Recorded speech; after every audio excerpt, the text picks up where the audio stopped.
At family dinner, my son Michael said, "Your job is to watch my kids while I enjoy my life with my wife.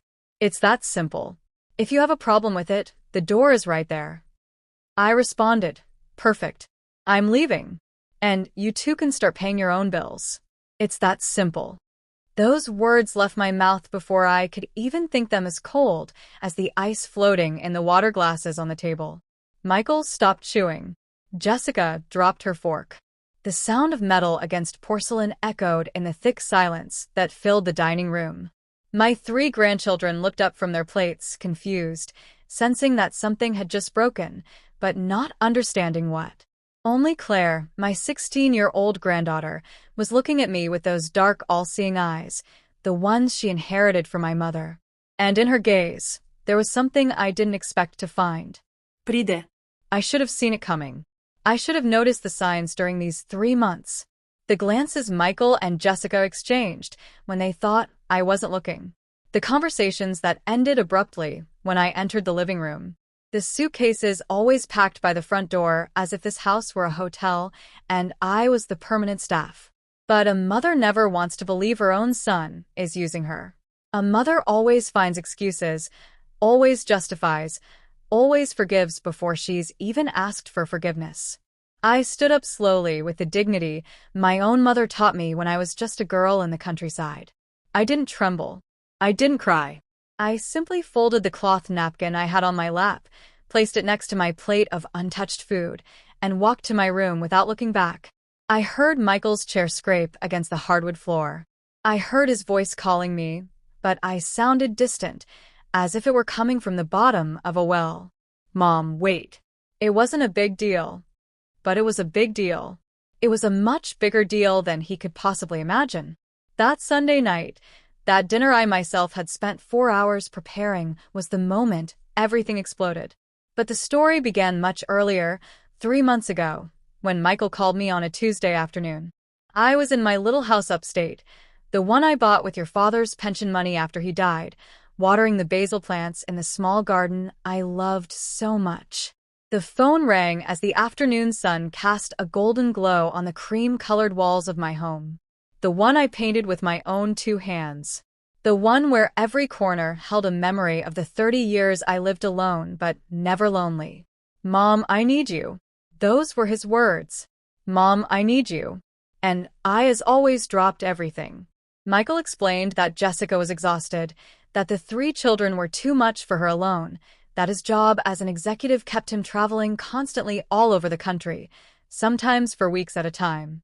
He told me they just needed temporary help, just a few months, until things settled down, until they found a suitable nanny, until Jessica recovered from her burnout. His voice sounded so tired, so desperate on the phone that I didn't hesitate for a second. I sold my house in less than a month.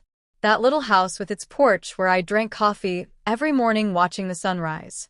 With its wooden rocking chair that creaked softly when I rocked, with its windows that looked out onto the open fields where birds sang at dawn.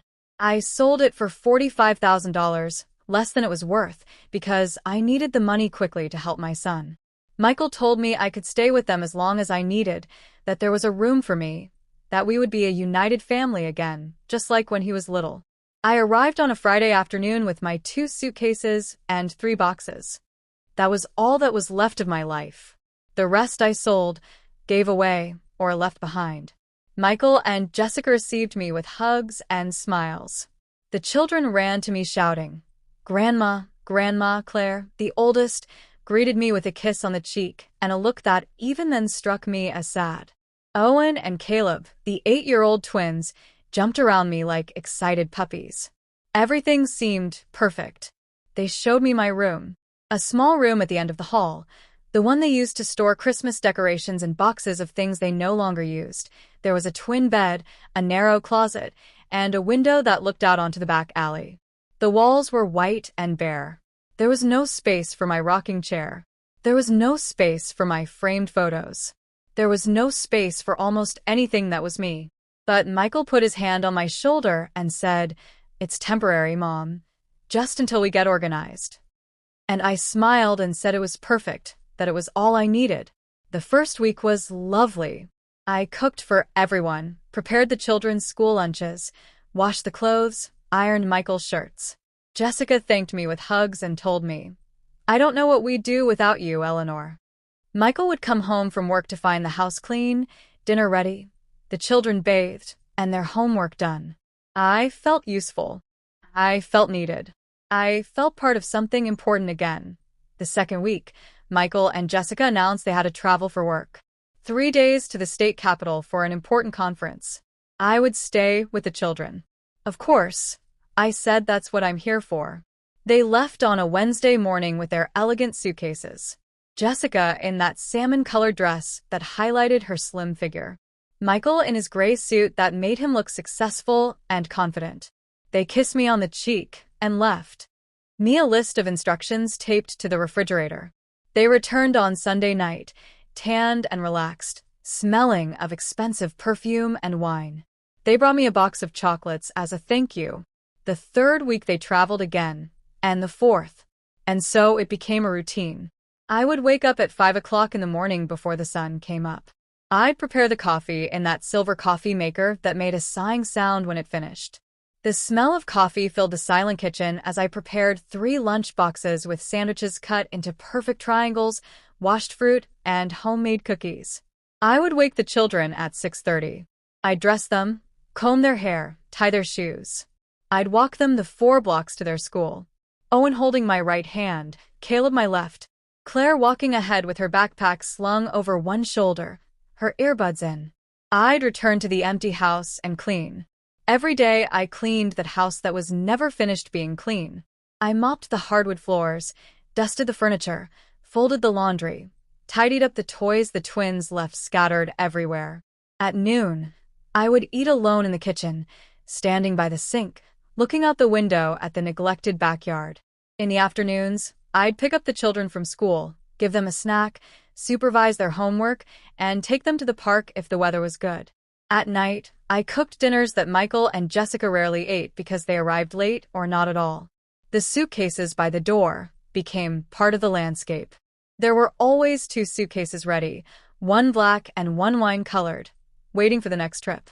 Michael said it was for work, important meetings, clients to attend to, contracts to close. But I started to notice things. The hotel tags on the suitcases when they returned, hotels with spas, hotels on beaches, hotels that didn't seem to be for business trips. One afternoon, I found Jessica's phone left on the living room table. It was unlocked. I didn't want to look. I really didn't. But the screen showed an Instagram notification. A new photo posted. I opened it without thinking. It was Jessica in an elegant restaurant, a glass of wine in her hand, smiling at the camera. The location tag said Cancun. The caption read, "A well-deserved rest." It had been posted 2 days ago when they were supposedly at a work conference in the capital. That's when something started to shift inside me. Something dark and cold, like well water. The photo of Jessica in Cancun glowed on the phone screen like a silent slap in the face. "A well-deserved rest," the caption read. I was sitting on the living room sofa, that unfamiliar phone in my trembling hands while the children played on the floor at my feet, building towers with colorful blocks. Owen shouted that his tower was taller. Caleb said his was stronger. Claire was lying on the other sofa reading a book, but her eyes weren't moving across the pages. She was watching me over the edge of the book, quiet, waiting. I swiped my finger across the screen. There were more photos. Jessica on a white sand beach, wearing a coral-colored bathing suit and enormous sunglasses. Michael beside her on the same beach, tanned, relaxed, with a beer in his hand. The 2 of them in a restaurant overlooking the ocean. The 2 of them toasting with champagne glasses. The dates of the posts coincided exactly with their supposed work trips. Every single one of them. I closed the app. My hands weren't trembling anymore.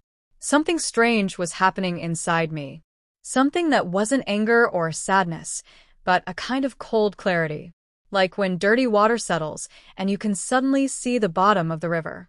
I left the phone exactly where I had found it and got up from the sofa. Claire was still watching me. Our eyes met for a long second. She closed her book slowly and said in a low voice, "Grandma, I have to show you something." We went up to her room while the twins continued to play downstairs. Claire's room was the only space in that house that seemed to have a soul. Band posters on the walls, clothes draped over the back of a chair, books piled on her desk. She locked the door and took out her phone. She sat on the bed and motioned for me to sit next to her. I'm sorry, Grandma. I should have told you this weeks ago, but I didn't know how. Her voice sounded guilty, broken. She opened WhatsApp and showed me something that made my blood run cold. It was a group chat called the Mom Plan. The only members were Michael and Jessica. Claire had gotten into her mother's phone one night and had taken screenshots of everything.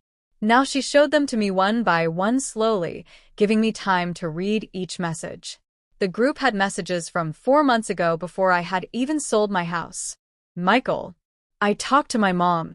She's in Jessica. Perfect. With her watching the kids, we saved the $1,200 a month for a nanny, Michael. And she'll give us the money from her house sale. We can pay off the credit cards. Jessica. Great. We'll tell her we're saving it for her, but we'll use it for the debts. She doesn't know how to check bank accounts anyway. Michael, she's my mom. She won't ask questions. I kept reading. There were dozens of messages. Jessica complaining that I cooked with too much oil. Michael laughing about how I didn't know how to use the new TV remote. The two of them planning trips while I stayed with the kids. Jessica saying they should give me a smaller room because I didn't need that much space. Michael responding that the storage room was enough. Where I had found it and got up from the sofa. Claire was still watching me. Our eyes met for a long second. She closed her book slowly and said in a low voice, "Grandma, I have to show you something." We went up to her room while the twins continued to play downstairs. Claire's room was the only space in that house that seemed to have a soul. Band posters on the walls, clothes draped over the back of a chair, books piled on her desk. She locked the door and took out her phone. She sat on the bed and motioned for me to sit next to her. I'm sorry, Grandma. I should have told you this weeks ago, but I didn't know how. Her voice sounded guilty, broken. She opened WhatsApp and showed me something that made my blood run cold. It was a group chat called the Mom Plan. The only members were Michael and Jessica. Claire had gotten into her mother's phone one night and had taken screenshots of everything. Now she showed them to me one by one slowly, giving me time to read each message. The group had messages from 4 months ago before I had even sold my house.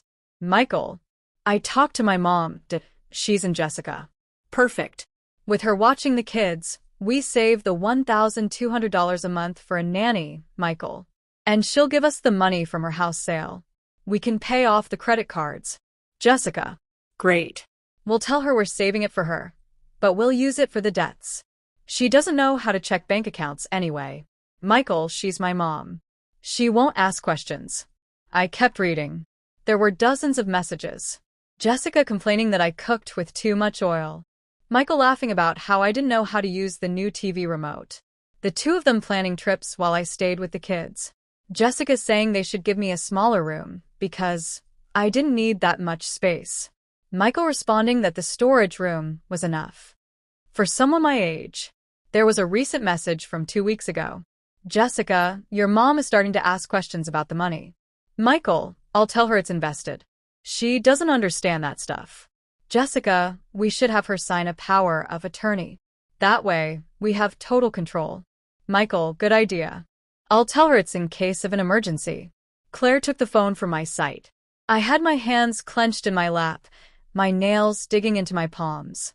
There's more, she said, her voice trembling. They sold your furniture. The pieces you left in the garage.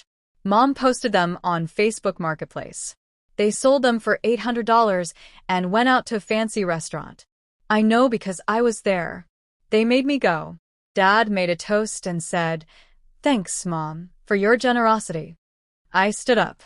I walked to the window in Claire's room.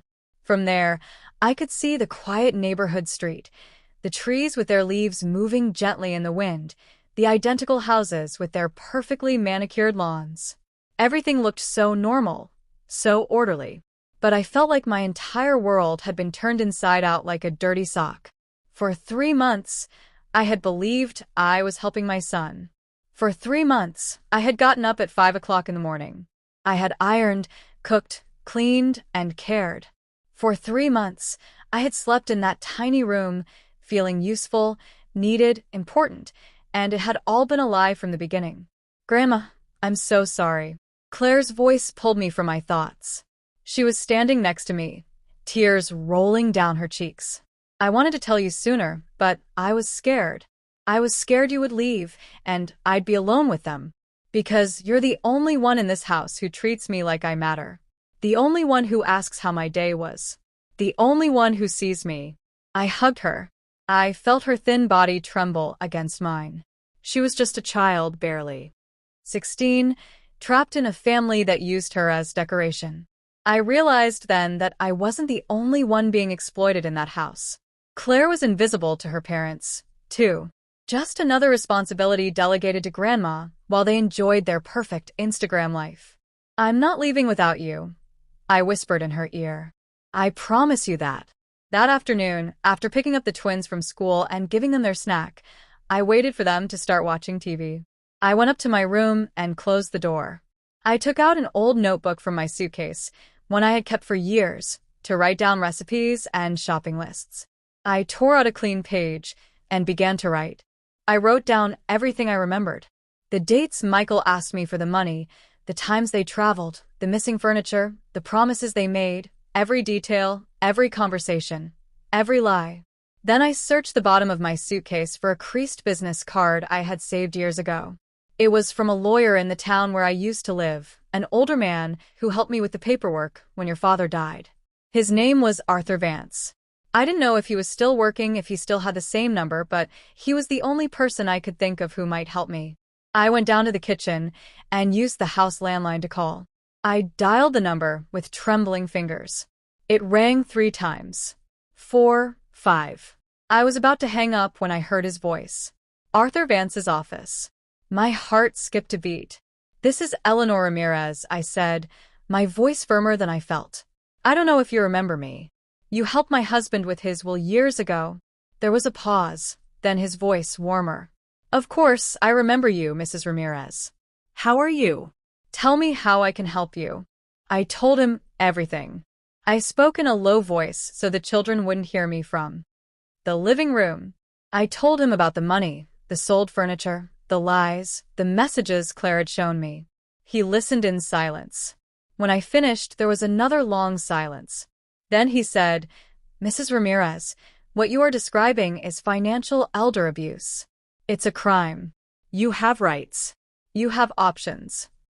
He explained that I could get my money back, that I could prove Michael used it without my consent, that the WhatsApp messages were evidence, that selling my furniture without permission was theft. But he warned me that it would be a difficult, painful, and public process, that my son could face serious legal consequences. He asked me if I was sure I wanted to move forward.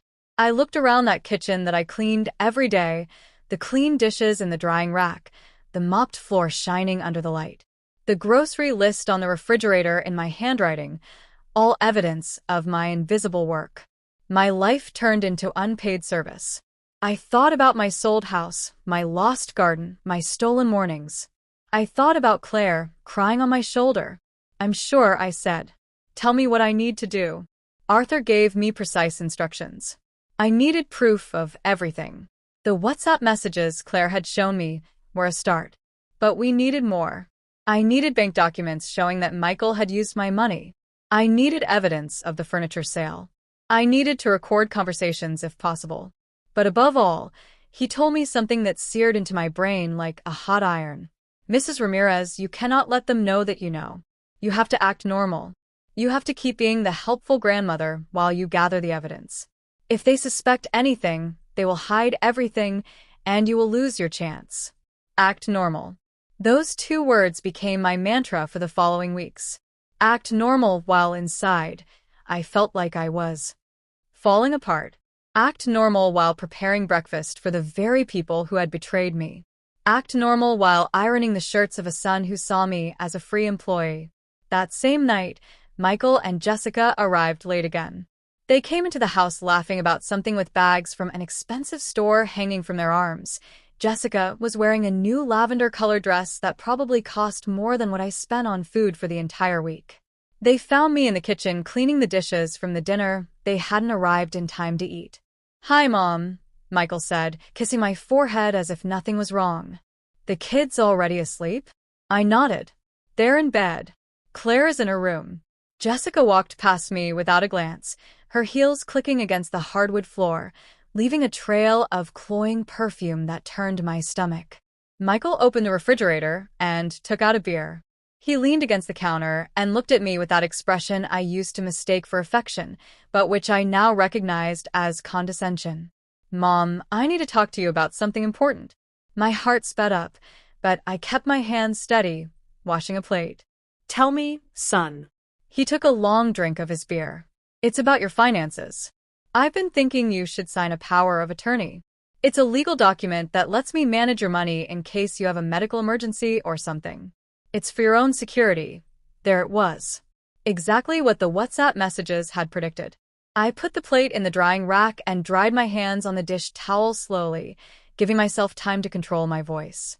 "A power of attorney," I repeated. "Yeah," he said. "It's a common thing. A lot of older folks do it. That way, I can help you with all the bank paperwork and that complicated stuff. You know, you're not great with technology."